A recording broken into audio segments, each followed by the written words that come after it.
Akhlak adalah standar dari seluruh kehidupan masyarakat. Kalau baik akhlak, tegaklah bangsa.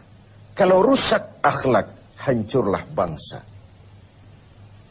Pantas kalau baginda Rasul sendiri mengakui, innama bu'istu liutammima makarimal akhlak. Aku diutus Allah ke alam ini hanya untuk satu tugas saja, yaitu memperbaiki akhlak manusia. Akhlak manusia kepada siapa? Inilah akhlak itu. Totalitas kehidupan manusia cermin dari akhlak.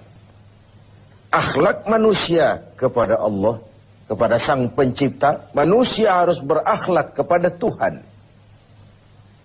Yang kedua, akhlak manusia kepada sesama manusia. Dan yang ketiga, akhlak manusia kepada makhluk Tuhan lainnya di luar manusia. Flora, fauna, dan sebagainya. Satu tugas tapi mencakup 3 dimensi paling pokok dari kehidupan manusia. Atau 3 dimensi pokok kehidupan manusia tercakup dalam satu tugas. Dan tidak bisa ini berjalan secara tidak seimbang. Berakhlak kepada Tuhan, tapi tidak berakhlak kepada sesama manusia. Berakhlak kepada sesama manusia, tapi tidak berakhlak kepada flora, fauna, kepada ekosistem, kepada lingkungan hidup.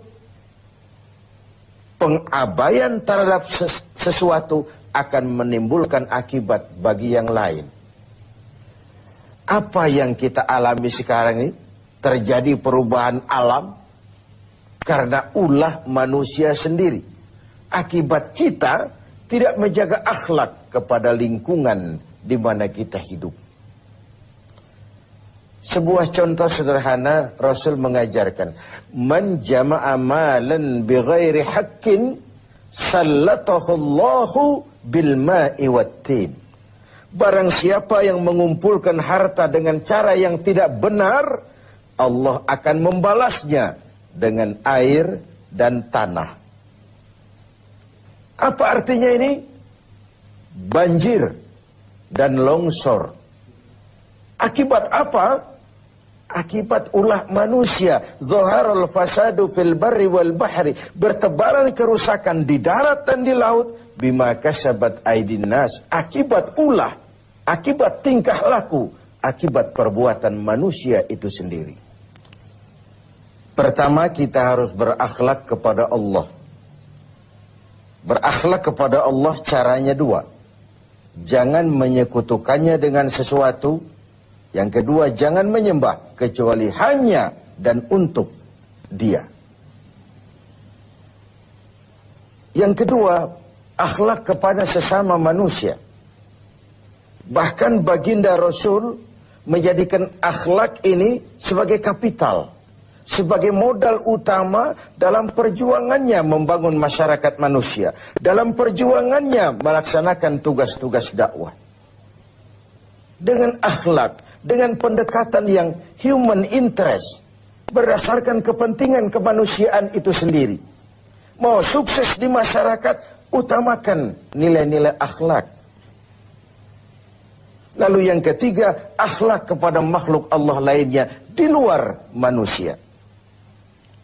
Rasulullah sebagai teladan buat kita semua, dipuji oleh Allah akhlaknya ini, wa innaka la'ala khuluqin azim. Engkau hai Muhammad benar-benar berada di atas budi pekerti yang luhur dan terpuji. Allah saja memuji, apalah artinya pujian kita? Akhlaknya dikagumi teman, bahkan lawan sekalipun. Inilah Ramadan, tempat kita mengasah hati untuk menumbuhkan akhlak-akhlak yang terpuji.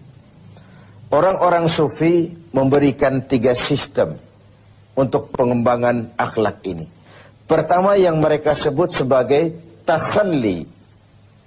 Yang kedua tahalli. Dan yang ketiga tajalli. Takhalli mengosongkan diri dari sifat-sifat yang tercela. Dengan puasa ini, singkirkan sombongnya, campakkan kikirnya, hilangkan angkuhnya, hapus iri hati dan dengkinya. Takhalli, kosongkan diri, kosongkan diri. Okelah, belum bisa ikhlas, tapi jangan ria. Okelah, belum bisa rendah hati, tapi jangan sombong. Hilangkan dulu takhalli, mengosongkan diri dari sifat-sifat yang tercela. Kalau diri ini sudah kosong, si sombong hilang, si hasud hilang, si kikir hilang, si riya hilang, si hasud, iri hati dan dengki hilang. Sudah kosong dia, masuk tahapan yang kedua, tahalli. Yang sudah kosong itu hiasi dengan akhlak yang terpuji.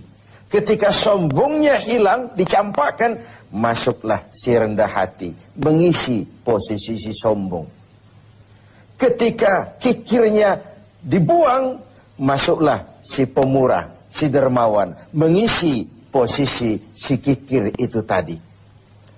Ketika si hasud, si iri hati, si dengki dicampakkan, dibuang jauh-jauh, dan tempat itu kosong, masuklah si ikhlas, mengisi posisinya. Setelah dikosongkan, diisi dengan hal-hal yang terpuji. Buah dari itu nanti akan lahirlah tajalli, nampak kebesaran Allah Subhanahu wa ta'ala. Bahkan Allah tampakkan juga kebesarannya kepada orang-orang yang seperti itu. Jadi ada proses takhalli, ada proses tahalli, dan ada buah yang disebut dengan tajalli. Sebagai sebuah perbandingan saja, saya ingin mengutip tentang sekelumit tentang akhlak Nabi. Tidak kepada temannya, tapi kepada lawannya, kepada musuhnya. Satu siang selesai sholat zuhur, beliau tidur di dekat masjid di Madinah dengan di atas pelepah daun kurma. Datang orang kafir yang memang sudah lama mengintai, kapan Muhammad bersendirian. Dihampirinya Muhammad, dicabutnya pedangnya. Muhammad, kau kemarin bertingkah karena banyak temanmu, sekarang kau sendiri. Kalau saya tebas batang lehermu, siapa yang akan menolong kau? Dengan tenang dan tegar Nabi menjawab, Allah yang akan menolong saya. Mendengar kalimat Allah, si kafir yang bernama Da'sur itu gemetar, keringat dingin bercucuran sebesar-besar biji jagung. Tangannya basah, licin, pedang jatuh ke tanah. Pedang yang jatuh itu diambil oleh baginda Rasul, dibalikkan ke leher Da'sur. Da'sur, kalau sekarang aku yang tebas batang lehermu, siapa yang akan menolongmu? Tidak ada ya Rasul, kecuali kalau kau mau memaafkan saya. Baginda Rasul senyum, ambillah pedangmu, pulang kau, jangan ulangi-ulangi perbuatanmu. Begitu mudah beliau memaafkan orang yang nyata-nyata ingin menghabisi jiwanya. Inilah akhlak itu. Saya ingin berkata sebenarnya, kalau kita baik kepada orang yang memang baik dengan kita, itu normal. Kalau kita baik kepada orang yang memang baik dengan kita, itu harusnya. Itu belum nilai tambah namanya. Nilai tambah adalah apa yang diajarkan Nabi. Silman koto'ak, wa'ati man haramak, wa'afu amman zolamak. Bersilaturahmilah kau kepada orang yang marah denganmu.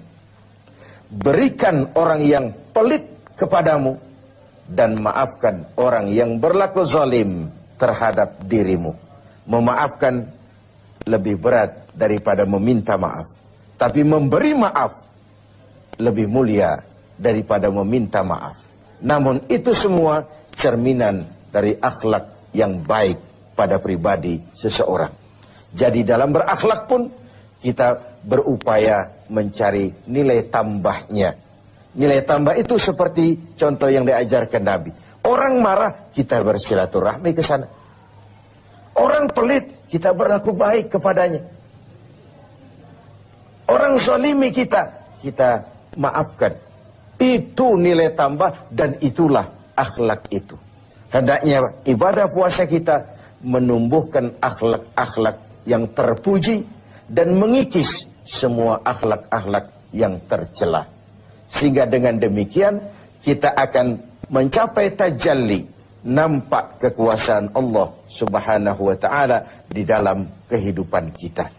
Sungguh Suatu bangsa akan tegak dan jaya selama masih punya nilai akhlak. Kalau hancur akhlak, runtuhlah